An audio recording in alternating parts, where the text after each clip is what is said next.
I now call upon the representative of United Nations Watch. Thank you, Mr. President. The stated objective of this Durban Review Conference is to review countries' progress on racism, discrimination, xenophobia, and intolerance to help millions of victims worldwide.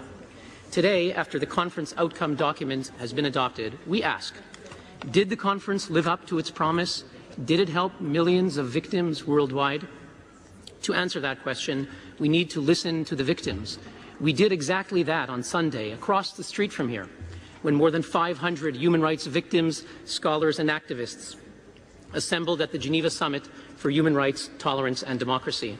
UN Watch was proud to be among the 40 human rights groups from around the world that organized this momentous event. We heard from victims who know about racial and ethnic discrimination, from Esther Murawayo of Rwanda, whose mother, father and husband were murdered in the 1994 genocide against Tutsis, and yet who lives on, not only to remember the dead, but to treat the survivors. From Jibril Hamid of Darfur, who told us in tears about 50 of his relatives murdered in the racist genocide that continues there. We heard from Christiana Valcheva, one of the 5 Bulgarian nurses, and from Ashraf El-Hajjaj, the Palestinian doctor, all of whom were framed, convicted and tortured in Libya, discriminated for being foreigners. We also heard from victims of discrimination on grounds cited in Section 2 of the DDPA, based on sex, religion, political or other opinion. We heard victim testimony from Soe Aung, a dissident from Burma, from Nazanin Afshinjam, president of Stop Child Executions, about children on death row in Iran, from Ahmed Batabi from Iran, the student demonstrator made famous when his picture was placed on the front cover of The Economist when he was a student demonstrator arrested and tortured for 9 years. We heard from Saadetdin Ibrahim, the former political prisoner of Egypt. We heard from Jose Castillo, the former political prisoner of Cuba. We heard from Marlon Zakeo, who fights political repression in Zimbabwe, from Pavel Morozov, human rights defender from Belarus. There's a point of order, I understand, from the Islamic Republic of Iran. What's the point of order? Thank you, Mr. Chairman. Would you kindly advise the Speaker to confine his observation to the theme of item number 9 and refrain from making references to name of countries, member state countries? Otherwise, he should, according to your ruling, be stopped from continuation of his speech. Thank you.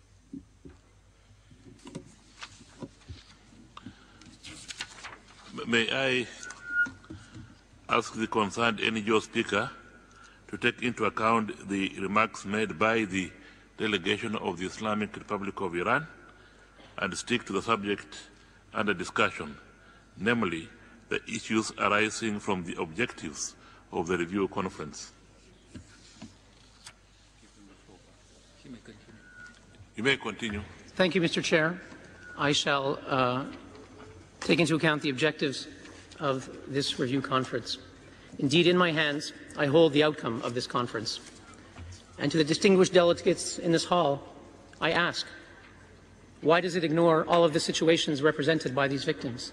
In a conference that promised to review country performance on racism, why did the conference in fact fail to review a single country that perpetrates racism, discrimination and intolerance?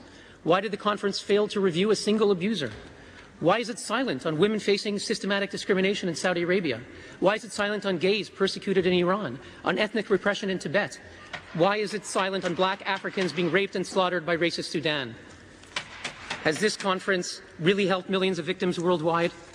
If so, who are they? Or is the truth that the Durban Review Conference has failed to help millions of victims worldwide? The point of order again from Iran.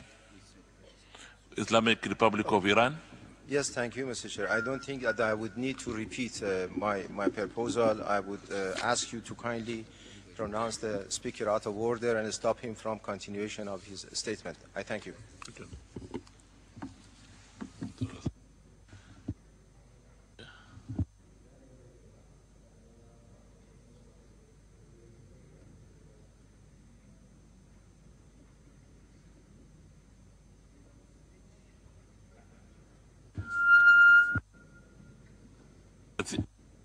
I think I do call the Speaker to order, and I'll ask him to use the appropriate language. And we only have a few minutes left, so stick to the points. the objectives of this seminar, of this review conference.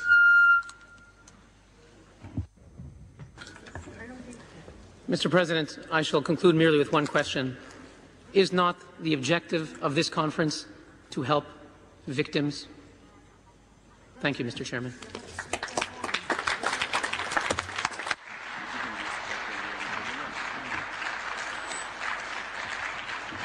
I thank the representative of United Nations Watch and now give the floor to the Asian